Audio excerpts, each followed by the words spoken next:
Por eso existe lo eterno, porque Dios es eterno. Y cuando Dios creó al ser humano, lo hizo para que no se muriera. Adán no fue diseñado para morir. Por esa razón es que la muerte nos duele a nosotros. Cuando perdemos un ser querido, eso duele muchísimo. Los que alguna vez han perdido un familiar, un ser muy cercano, un amigo, ¿verdad? Eso es doloroso. Y uno llora y se entristece y empieza uno a sentirse en una tristeza profunda por la ausencia de esa persona, porque ya no está más con uno, ¿verdad? Pero cada uno de nosotros, el día que morimos, de ahí en adelante viene ese destino. Y el destino que nosotros tomemos para la eternidad depende de las decisiones que tomemos aquí, en esta existencia. Amén. Y claramente el Señor nos dice que hay un destino que es la condenación y la muerte eterna, pero Él nos abrió la puerta y nos da la oportunidad de entrar a otro camino, que es el de la vida eterna. Amén, amén. Amén. Por eso hay que creer en Él, porque todo aquel que en Él cree no se pierde, o sea, no se muere eternamente, sino que tiene vida eterna. Amén. Juan capítulo 8, 31. Dijo entonces Jesús a los judíos que habían creído en Él: si vosotros permaneciereis en mi palabra, seréis verdaderamente mis discípulos. Si vosotros permaneciereis en mi palabra, seréis verdaderamente mis discípulos. Amén. Venimos hablando en estos días de las características de la iglesia primera, ¿verdad? Y decíamos que esta iglesia perseveraba en la doctrina de los apóstoles, ¿verdad? Ellos perseveraban en lo recibido, porque los apóstoles habían recibido del Señor, ¿verdad?, el evangelio. Ellos conocieron, anduvieron con Jesús, y lo que aprendieron del Señor, eso mismo transmitieron y fueron formando discípulos, cumpliendo la comisión de ir y hacer discípulos. Y aquí el Señor está diciendo que para ser verdaderamente discípulos de Él, hay que permanecer en su palabra. Amén. Y miremos un contraste bien interesante. Un ejemplo que nos deja la Biblia es el pueblo de Israel. Desafortunadamente un mal ejemplo. Un mal ejemplo. Porque si nosotros miramos cómo nace el pueblo de Israel, podemos llegar a una historia primera de su nacimiento en Jacob. Lleguemos hasta Jacob. No nos vayamos hasta Abraham. Porque con Abraham comienza la promesa, ¿verdad? Que primero se llamó Abraham, después Abraham, ¿verdad? Y el Señor cumple la promesa de que iba a tener descendencia y que en su descendencia serían benditas todas las familias de la tierra. Y el hijo de esa promesa es Isaac. Isaac es el papá de Jacob y Esaú. Y recordemos que después el Señor le cambia el nombre a Jacob y le pone por nombre Israel, ¿verdad? Y de ahí viene esta gran familia que después de salir de la esclavitud de Egipto se convierte en el pueblo de Israel. Amén. Entonces, hasta ese momento no existía la nación de Israel, sino que era una familia. Pero algo importante aquí, vámonos al tiempo de Moisés. Porque cuando ellos salen de la esclavitud, hay un hombre llamado Moisés que es el que lidera toda esa peregrinación en el desierto. Y el Señor le entrega a Moisés las tablas de la ley. ¿Cuál era el propósito de que el pueblo de Israel tuviera esas tablas de la ley? Que fuera un pueblo con una identidad distinta a la de todas las naciones. Israel, toda esa gente que salió del desierto, ellos habían vivido por más de 400 años en esclavitud. ¿Dónde? En Egipto. ¿Y qué creencia tenían los egipcios? Una creencia completamente pagana. Ellos creían en diferentes dioses, en diversidad de cosas. Era una gente que adoraba, de cuanta cosa se moviera, la adoraba. Usted puede ir, yo el otro día que fui a Zipaquirá, me fui a la Catedral de Sal, y allá en lo más profundo de la Catedral de Sal hay un museo egipcio. ¿Te acuerdas, amor?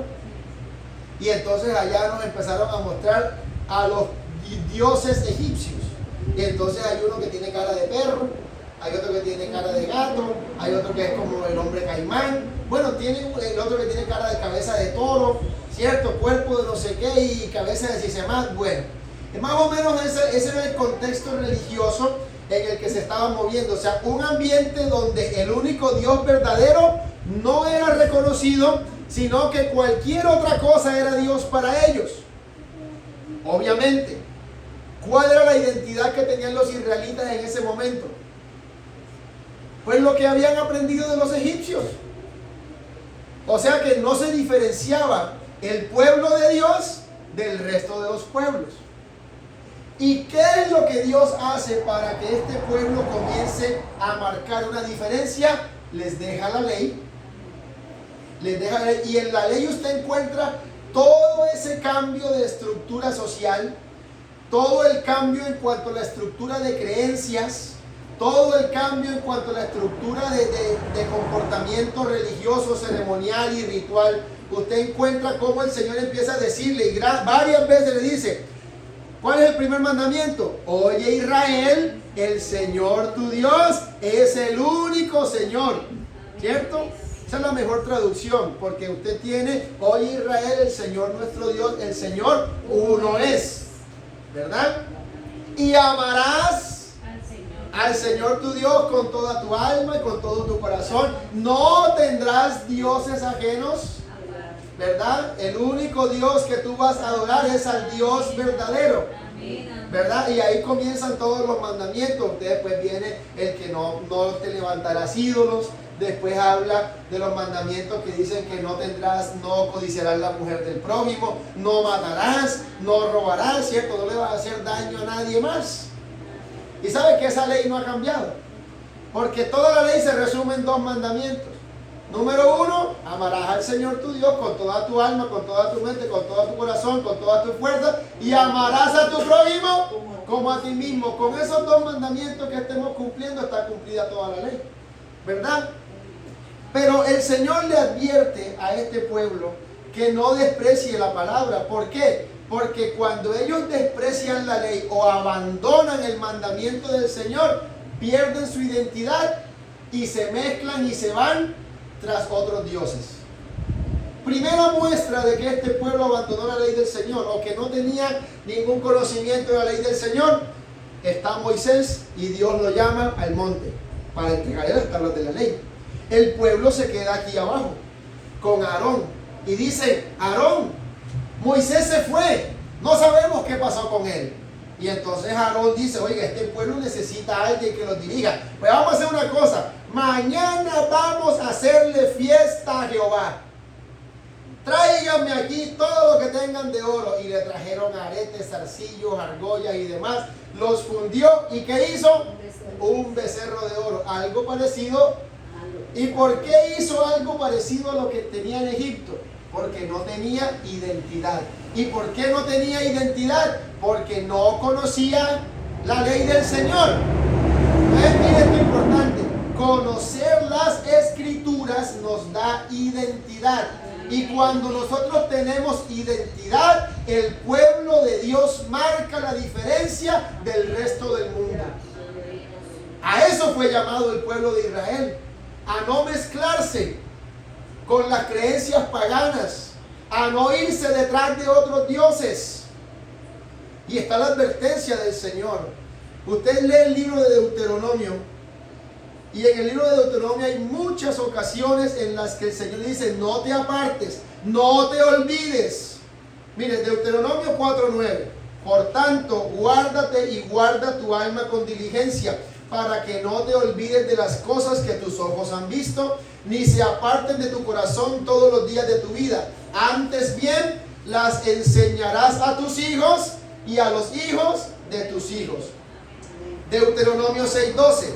Cuídate de no olvidarte de Jehová, que te sacó de la tierra de Egipto, de casa de servidumbre. Deuteronomio 8:11. Cuídate de no olvidarte de Jehová tu Dios, para cumplir sus mandamientos, sus decretos y sus estatutos que yo te ordeno hoy. Deuteronomio 8:14. Y se enorgullezca tu corazón y te olvides de Jehová tu Dios, que te sacó de tierra de Egipto, de casa de servidumbre. Deuteronomio 8:19. Mas si llegares a olvidarte de Jehová tu Dios y anduvieres en pos de dioses ajenos y les sirvieres y a ellos te inclinares, yo lo afirmo hoy contra vosotros, que de cierto pereceréis. Deuteronomio 32:18. De la roca que te creó te olvidaste, te has olvidado de Dios, tu creador. Amén. Entonces, miren cómo está en ese libro de Deuteronomio, en varias oportunidades, la advertencia de no olvidarse de la ley del Señor, sino que al contrario, enséñala. Amén. Estas palabras que yo te mando hoy, las repetirás. ¿Cierto? ¿Por qué? Porque cuando esos niños se aprendían lo que la ley del Señor decía, o lo que la ley del Señor dice, esos niños crecían ¿con qué? Con identidad. No se dejaban contaminar de las creencias del mundo en el que vivían. ¿Y usted cree que hoy es diferente? No. Y hoy es mucho más delicado el asunto. Porque hoy con palabras suaves, con sutilezas, ¿cierto? Que el apóstol Pablo dice, no crean en esas sutilezas. O sea, creencias que se vienen metiendo de a poquito y usted no se da cuenta. Que cuando usted viene a ver ya está encadenado, esclavizado, ¿cierto? Ya llevado, ya torcido. ¿Por qué? Porque le fue dando espacio de a poquito, sin darse cuenta. Por eso es necesario que nosotros permanezcamos en la palabra para no perder esa identidad que tenemos. Para que se marque bien la diferencia entre los que verdaderamente son de Dios. Amén. Y no importa la presión que haya en el mundo. A mí me impacta la vida de Daniel en ese sentido. Porque Daniel es un jovencito, junto con sus amigos, estos 4 muchachos. Ellos son llevados cautivos a Babilonia. Babilonia nuevamente representa ese mundo lleno de paganismo, lleno de incredulidad, que completamente desconoce a Dios, que vive de cualquier manera, pecan a diestra y siniestra y no les da vergüenza ni pena de nada. ¿Cierto? Un mundo como el de hoy. Y ellos son llevados esclavos, llevados cautivos a ese mundo. Y no son puestos en cualquier lugar.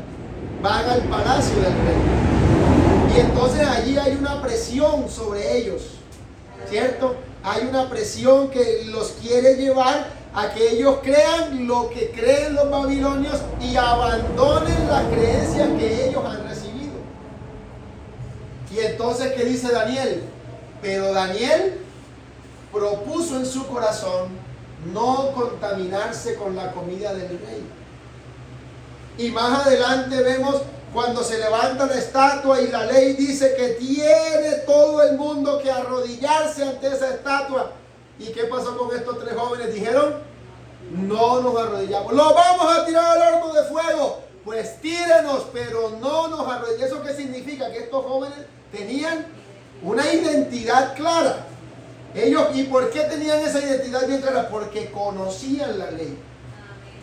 Cuando Daniel dice que propone en su corazón no contaminarse con la comida del rey, era porque esos pueblos comían la comida que por la ley estaba declarada como comida impura. Entonces por eso Daniel dice, no, mis principios me impiden participar de esa comida. Pero Daniel, te vas a morir de hambre porque eso es lo que comen aquí. No me importa si me muero de hambre, no me importa si tengo que comer solamente pan y agua. Y miren que el copero ahí, el administrador que estaba con ellos tuvo miedo. Le dijo, Daniel, me da miedo. Porque si tú te llegas a desnutrir, tu cuerpo llega a sentirse, a demacrarse por no alimentarte bien, a mí me matan. Y entonces Daniel le dice, bueno, hagamos la prueba. 10 días. Por 10 días me vas a dar solamente legumbre y agua. ¿Cierto? Otra versión dice verduras. No importa si eran legumbres o eran verduras. Lo que importa aquí es que Daniel no comía la comida que sus principios le impedían comer. Porque era comida ofrecida a los ídolos, además de eso. Entonces él le dice, mira, durante estos 10 días, déjame comer lo que yo te pido. Dentro de 10 días me miras. Si estoy mal, si tú me ves demacrado, entonces listo, yo como lo que tú quieres que coma. Pero si yo estoy bien, de ahí en adelante me dejas comer lo que yo te estoy diciendo que debo comer. Listo, aceptó la prueba por 10 días. A los 10 días, ¿qué pasó? ¿Cómo estaba Daniel? Estaba más robusto y más rozagante que todos aquellos que estaban comiendo la comida que preparaban en el palacio del rey. Amén. O sea, que era un hombre que tenía identidad clara. Y no era un viejo. Daniel en ese momento tendría 16, 17 años por ahí. Pero lo que hizo que ese muchacho tuviera una identidad bien clara y definida y no se contaminara con el mundo era que conocía bien la ley de Dios. ¿Y quién se la enseñó? Sus padres. Sus padres. Porque habían recibido el mandato. La repetirás a tus hijos. ¿Cuándo? Cuando se levanten. Cuando salgan de la casa. Cuando anden por el camino. Cuando regresen de la casa. O sea, en todo momento el pueblo de Israel tenía la obligación de estar repitiendo constantemente la ley de Dios. ¿Para qué? Para que no perdieran su identidad. Para que no se mezclaran con todos esos pueblos que iban tras la adoración de dioses falsos. Porque solo hay un único Dios que es verdadero.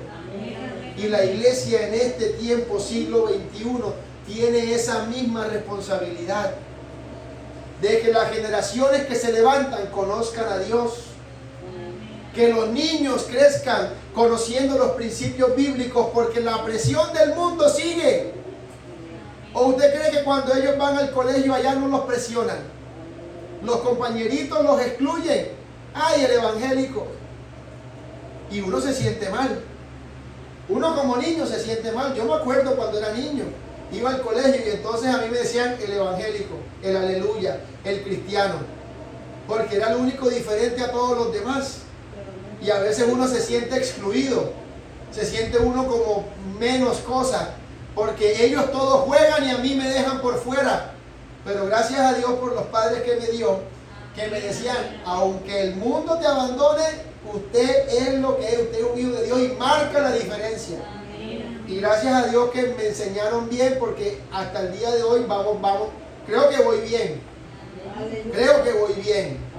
Así como dijo el apóstol Pablo, no pretendo haberlo alcanzado ya, sino que prosigo al blanco, a la meta del supremo llamamiento. Amén.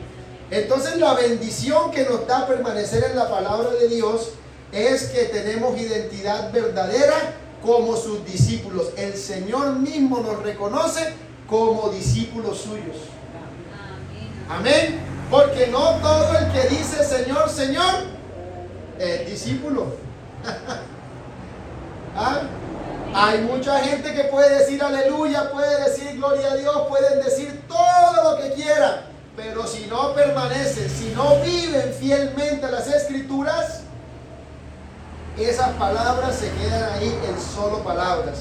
Mateo 7:21, ¿verdad? No todo el que me dice Señor, Señor entrará en el reino de los cielos, sino el que hace la voluntad de mi Padre. Y sabe que ahí se marca una gran diferencia entre los que son verdaderamente discípulos del Señor y los que son creyentes superficiales. Ahí hay una gran diferencia. Y nosotros somos llamados a ser discípulos verdaderos, no a ser simplemente oidores. Mucha gente se acercaba a Jesús por intereses. Ay, voy a buscar a Jesús para que me sane al niño. Ay, voy a buscar a Jesús para que me resucite al muerto. Voy a buscar a Jesús porque tengo hambre. ¿Cierto? Cuando Jesús multiplicó panes y peces, habían 5,000 sin contar mujeres y niños. El día que no les dio comida, se fueron. Y entonces el Señor les tiró así como la puya a sus discípulos. ¿Y ustedes qué? Si ustedes también quieren irse, váyanse. Y Pedro le dijo, Señor, pero ¿a dónde iremos si solo tú tienes palabras de vida eterna? O sea, yo no sigo al Señor porque, ay, yo voy a seguir a Dios porque es que cuando yo sigo a Dios, Él me va bien. Ay, yo voy a seguir a Jesús porque cuando sigo a Jesús, entonces Él me colabora y me hace el milagrito. Usted lo sigue porque solo en Él hay salvación. Porque solamente en Él hay restauración. Porque solamente en Él hay vida nueva. Porque solamente en Él hay libertad de la esclavitud del pecado. No hay otra forma. El pan, usted puede trabajar duro y consigue pan. Pero gracias a Dios que usted sabe que el Señor es su proveedor. Pero usted no lo sigue por las provisiones. Porque usted sabe que esas son las añadiduras, ¿verdad? Usted busca primero el reino de Dios y su justicia. Usted lo primero que busca es la justicia del reino de Dios. Que su vida se marque una identidad de discípulo verdadero. De alguien que tiene una convicción clara de quién es como hijo de Dios. Usted no vive para aparentar ser cristiano, no, usted es cristiano y muestra lo que es. De apariencia no podemos vivir. Vivimos con una identidad clara como hijos de Dios. Mucha gente quiere los milagros, pero no quiere recibir la enseñanza, ¿verdad? Y el Señor no está preocupado tanto en hacer milagros. Él quiere que crean en Él como el único Salvador del mundo. Amén. Y miren la identidad que nos da la palabra de Dios. Miremos ejemplos que tenemos aquí. Josué tenía una tarea súper importante. Y el Señor le dice, nunca se apartará de tu boca este libro de la ley. Tienes que guardar y hacer todo lo que aquí está escrito. Porque Josué, vas a entrar a conquistar una tierra. Vas a entrar en un mundo, vas a tener una presión. No solamente la presión del pueblo filisteo ni los filisteos, los que estaban allá, sino que la misma presión de tu pueblo, porque vas a repartir la tierra. Y para eso necesitas tener carácter. Estar firme en tu identidad, en lo que eres, ¿verdad? Podemos mirar el ejemplo de Esdras. ¿Qué sucedió después de los 70 años de cautiverio en Babilonia? Porque hablamos hace un rato de Daniel, ¿cierto? Durante esos 70 años, recordemos que ellos no pudieron hacer sacrificios, no pudieron presentar holocaustos, no pudieron adorar en el templo, porque les prohibieron orar. Y a Daniel le estaba prohibido orar también. Pero dice la Biblia que él abría la ventana y miraba hacia Jerusalén. Él oraba de esa manera porque era lo que decía la ley, como debía hacerlo. Pero aquí lo que le estoy diciendo es la prohibición que había para que él pudiera hacer lo que había aprendido. Y entonces, como él tenía que orar con la ventana abierta mirando hacia Jerusalén, se le dieron cuenta: ¡ay!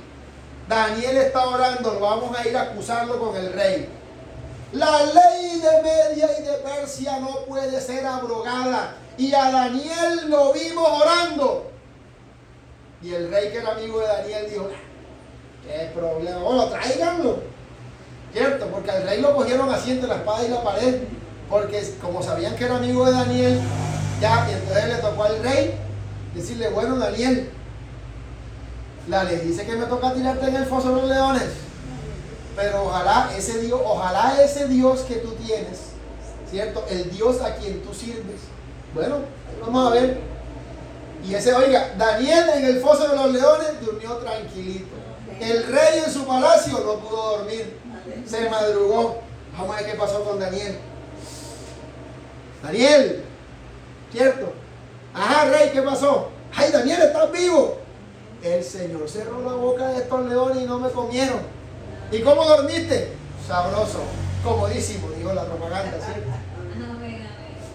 Entonces, después de eso, después de que pasa todo el tiempo, lo que se llama el tiempo, la deportación, o sea, cuando el pueblo es retornado a su tierra, ellos llegan y encuentran la ciudad completamente destruida.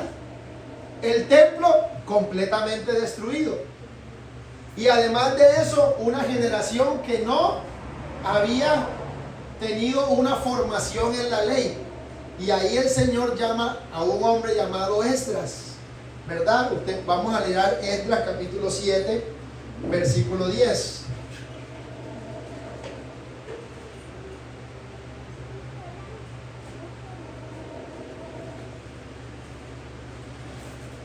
Esdras capítulo 7, voy a leerlo desde el 1. Pasadas estas cosas en el reinado de Artajerjes, rey de Persia, Esdras, hijo de Seraías, hijo de Azarías, hijo de Hilcías, hijo de Salum, hijo de Sadoc, hijo de Ahitob, hijo de Amarías, hijo de Azarías, hijo de Merayot, hijo de Seraías, hijo de Uzi, hijo de Buki, hijo de Abisúa, hijo de Finés, hijo de Eleazar, hijo de Aarón, primer sacerdote. Este Esdras subió de Babilonia. Era escriba diligente en la ley de Moisés que Jehová Dios de Israel había dado. Y le concedió el rey todo lo que pidió, porque la mano de Jehová su Dios estaba sobre Esdras.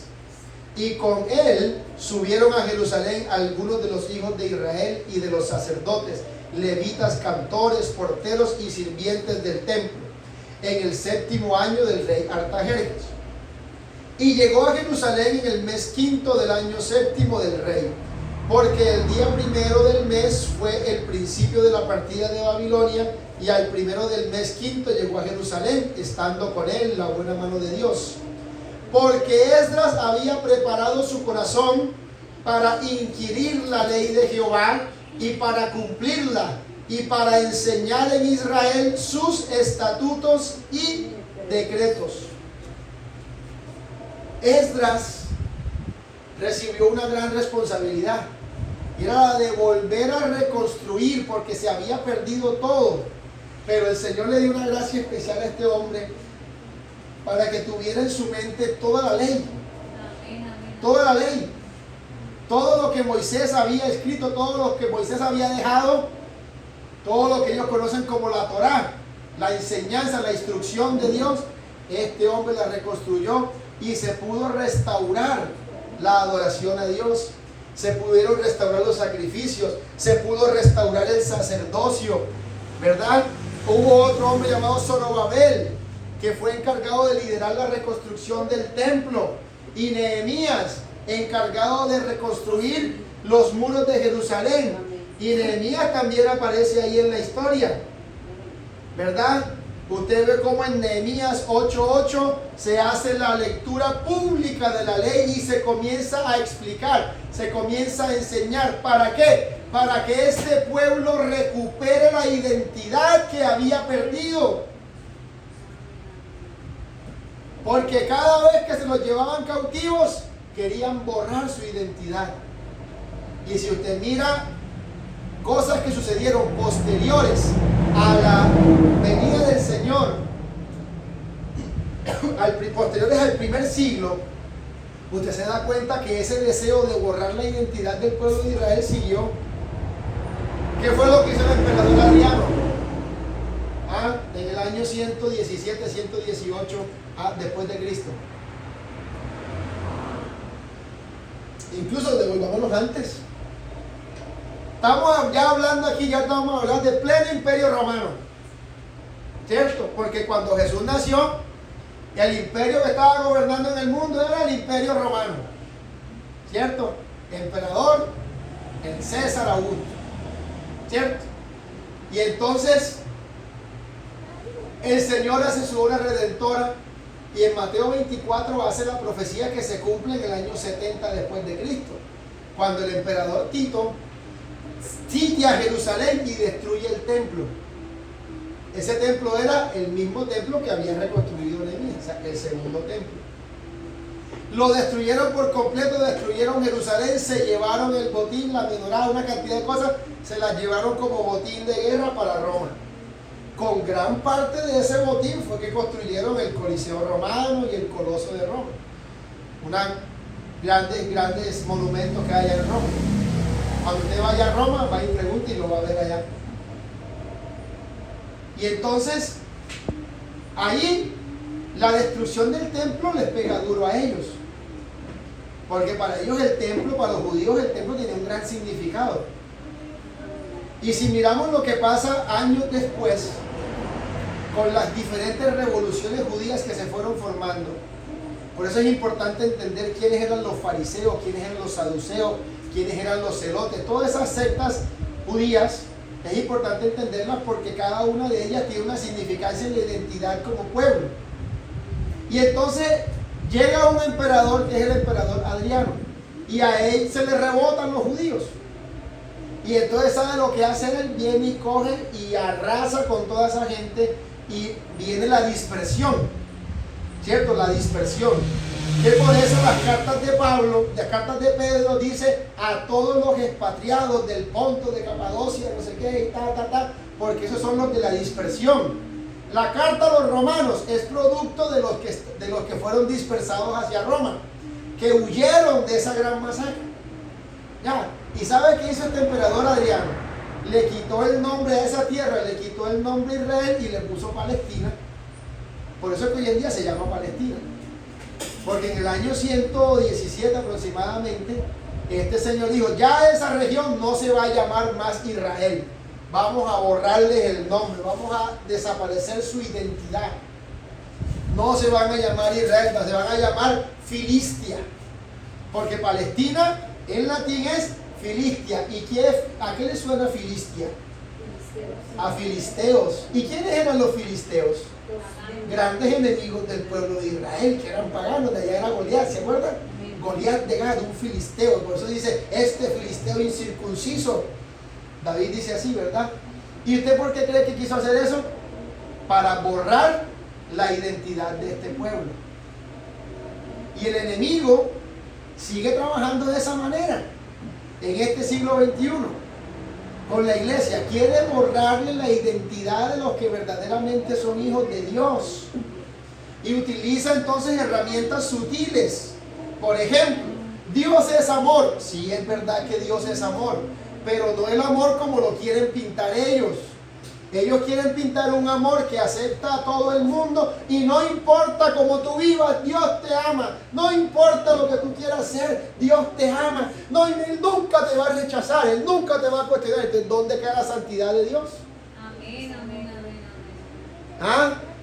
Porque Él es santo. Amén. Y no solamente santo una vez, sino santo, santo, santo. Amén. O sea, a mí me encanta cuando la Biblia dice eso acerca de ese atributo de Dios, de esa naturaleza de Dios. Porque con respecto a su naturaleza dice, Dios es espíritu. Listo, solo espíritu. Dios es todopoderoso, ok. Es omnipotente, una vez omnipotente, pero cuando habla de la santidad, dice que en el cielo todo el día no cesan de decirle santo, santo, santo. Y cuando se escribe 3 veces la palabra santo, está hablando de que es hiper mega santo. Amén, amén, amén. ¿Ya? O sea que no es santo y ya. No, es que es santo, recontrasanto, super santo, hiper mega santo y todo lo que te quiera ir para adelante. Ya, no es porque sea que Padre, Hijo, Espíritu Santo, santo, santo. No, Él es uno solo, usted lo tiene claro. Amén, amén. ¿Verdad? Amén. Pero la Biblia dice que es santo, santo, santo. ¿Y usted cree que un Dios así de santo va a permitir que usted viva de cualquier manera? Y que viva aquí como vive todo el mundo y que no, es que yo tengo mi relación personal con Dios. Él me entiende. No. Tu relación con Dios tiene que notarse. Amén. Eso tiene que verse. No es posible que tú hagas las mismas triquiñuelas que hace el mundo y después quieras pintarte como hijo de Dios. ¿Qué diferencia hay? Tiene que marcarse claramente lo que es de la luz y lo que es de las tinieblas. Eso es tener una identidad bien definida. Y no mezclarse y no tolerar absolutamente nada de lo que tenga que ver con las obras infructuosas de las tinieblas. Amén. Si nos toca pararnos firmes, nos pararemos firmes. Pero no se deje contaminar, permanezca en la palabra. Porque cuando usted permanece en la palabra, es reconocido como un verdadero discípulo del Señor. Recuerden lo que le pasó a los jóvenes en Hechos de los Apóstoles, ¿verdad? Porque ellos veían que los discípulos que los apóstoles predicaban y cuando le imponían las manos los demonios salían. Y por allá hubo unos muchachos que dijeron, en el nombre de Jesucristo, el que predica Pablo, te ordeno que salgas. Oiga, es que y los demonios dicen, a Jesucristo sabemos quién es. Y a Pablo también lo conocemos. Pero ustedes no tienen pinta de discípulos. Ustedes sí ven que eso no es solamente decir, porque cualquier loco por ahí puede decir, hay poder en Jesús. Esas palabras las puede decir hasta el que no cree en el Señor. ¿Verdad? Pero cuando las dice alguien que verdaderamente es hijo de Dios, ahí sí sucede lo que sucede cuando se invoca el nombre del Señor. Por eso cuando vamos al bautismo, el bautismo no lo oficia cualquier loco. Y no es como dijo uno por allá, hermano, yo ya me bauticé. Y yo, así como sí, es que ahí dice bautícese cada uno. Y entonces yo cogí y me bauticé yo solo en el nombre de Jesús. Bueno, entonces venga, lo explico. ¿Cierto? Tocó enseñarle.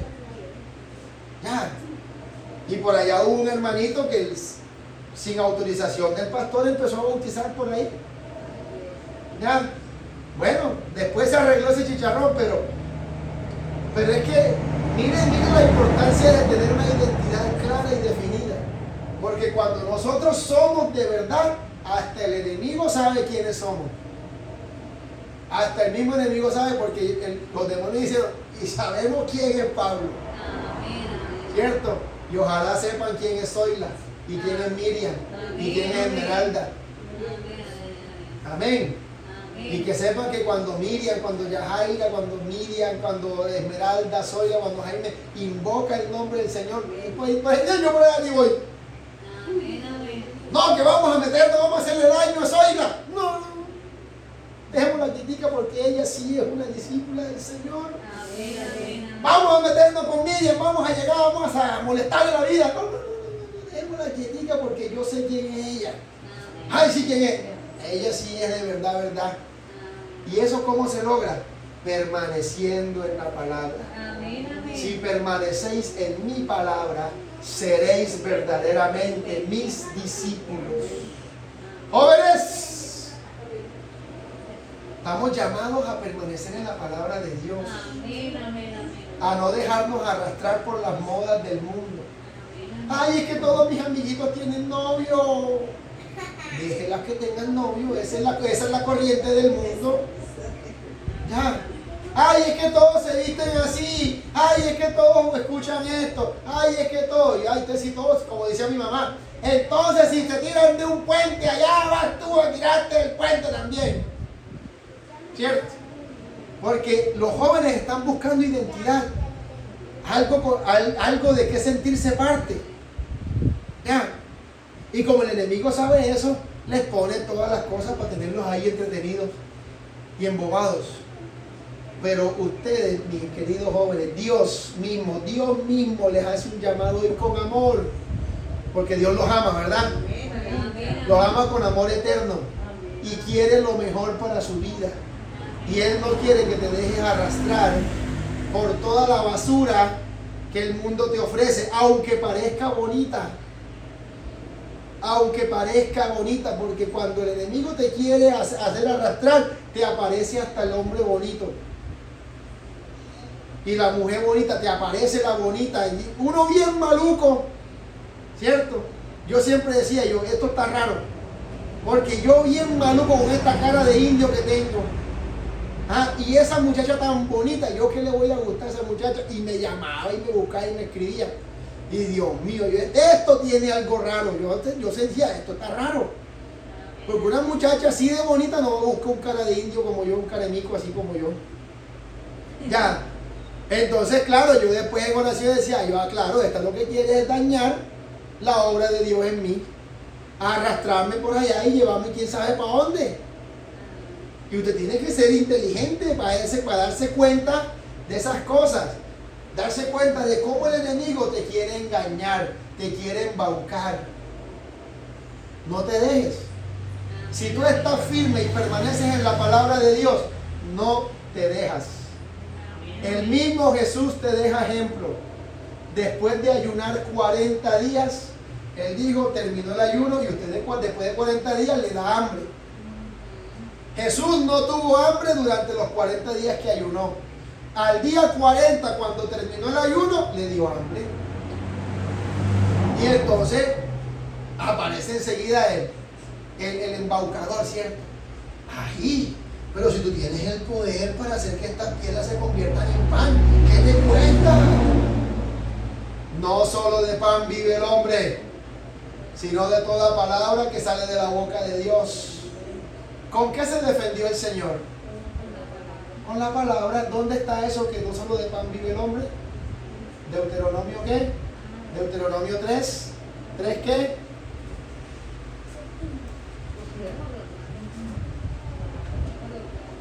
¿Ah?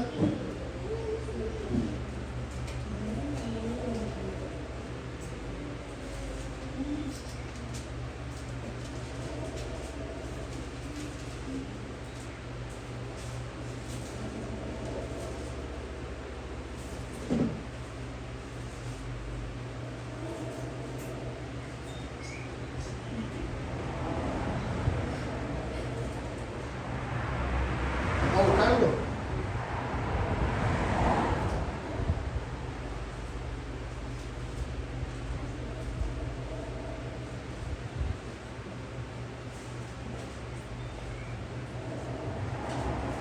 Deuteronomio 8:3.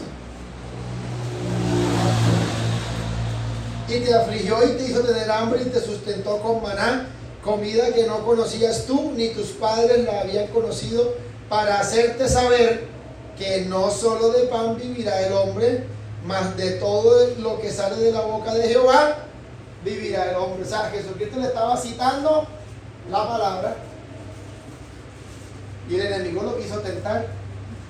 Y después le dijo, ven, tírate. Lo llevó allá a la parte alta del templo, tírate. Y Dios, no tentarás al Señor tu Dios. Bueno, adórame. Calla y enmudece, Satanás. Al Señor tu Dios adorarás y solo a Él le servirás. ¿Cierto?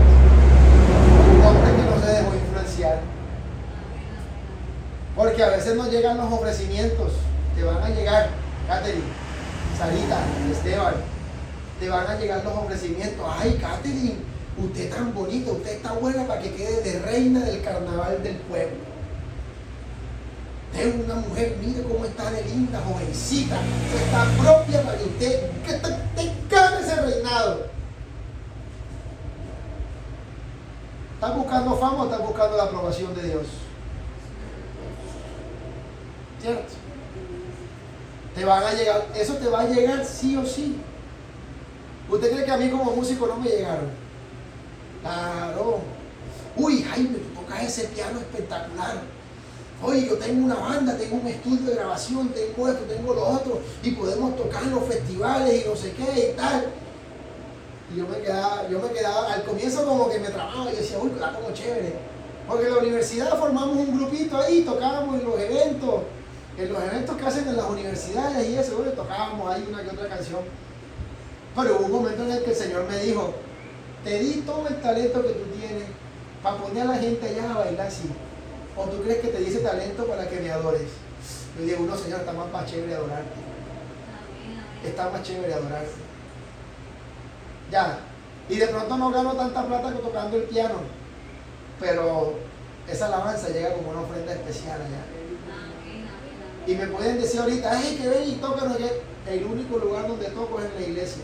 Y las únicas canciones que te canto son las canciones que alaben al Señor. Ay, pero ¿qué tiene de malo? No tiene nada de malo, pero no te las canto. No te toco otra canción que no sea una canción que exalte el nombre del Señor. Ni te voy a tocar en otro lugar que no sea para alabar a Dios.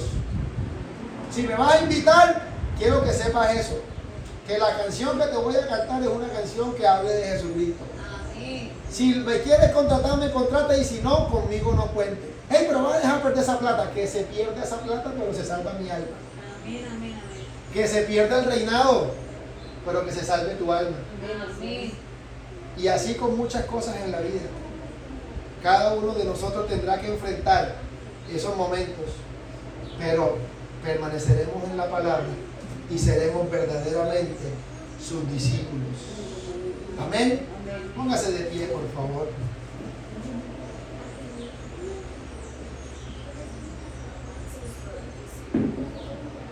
dígale: Señor, quiero guardar tu palabra, quiero permanecer en ella. Que podamos decir, como dijo el salmista: en mi corazón he guardado tus dichos para no pecar contra ti. Eso dice el Salmo 119, ¿verdad? Versículo 11. En mi corazón he guardado tus dichos. Señor, tu palabra mora abundantemente en nuestros corazones, porque no queremos pecar, queremos agradarte, queremos tener una identidad clara, que sepamos, Señor, marcar la diferencia. En este mundo donde no hay identidad, en este mundo donde todo el mundo quiere vivir de cualquier manera, se levanta, Señor, una iglesia, columna y baluarte de la verdad. Una iglesia que permanece en la Escritura, permanece en la palabra. Una iglesia que muestra los resultados de vivir conforme a la palabra de Dios. Señor Jesucristo, permítenos, oh Dios, reflejar esa identidad que tenemos como hijos tuyos.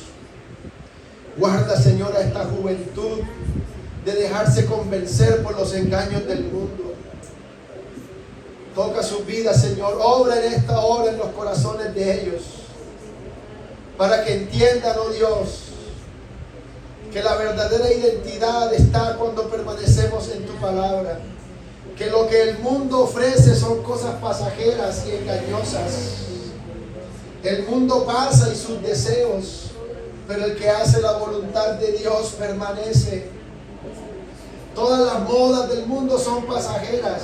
Todas las cosas del mundo son efímeras. Hoy estás en la cima y mañana todas te olvidan. Pero cuando somos verdaderamente discípulos del Señor, Él no se olvida de nosotros. Él no se olvida de sus hijos. Él no se olvida de su iglesia. Permanece en la palabra. Qué bendición es saber que somos hijos de Dios, que le mostramos a este mundo quiénes son verdaderamente hijos de Dios. No estamos llamados a parecernos al mundo ni a mezclarnos con ellos. No te mezcles con ellos. Marca la diferencia como hijo de Dios. No hables como habla el mundo. Habla como te invita la palabra de Dios a hablar. Palabra de bendición, palabra de ánimo, palabra de verdad. No actúes como ellos actúan. No quieras parecerte a ellos, aunque te rechacen, aunque no te acepten, aunque te miren como un bicho raro. Mejor que te miren como un bicho raro y entres y el Señor diga: sí, eres mío. Porque si rechazas a Jesucristo, no podrás entrar a esa eternidad de gloria y de bendición. Pero si le aceptas, aunque el mundo te rechace, entrarás al gozo de tu Señor, a esa plenitud eterna en comunión con Él. Aleluya, aleluya. Ayúdanos, Señor, a permanecer en tu palabra, porque queremos ser verdaderamente tus discípulos. Que esa identidad, Señor, cada día esté más firme y marcada en nosotros, para que mostremos quiénes somos verdaderamente hijos de Dios. En tu nombre hay todo poder, oh Dios maravilloso. Amén, amén y amén. Gloria a Jesús. Gloria al Señor. Den un aplauso al Señor y denle gracias por dejarnos esta palabra maravillosa y poderosa. Gloria al Señor. Amén, amén, amén. Gloria a Dios, gloria a Dios. Amén. Llamados a permanecer en esta palabra que nos da identidad. Gloria al Señor.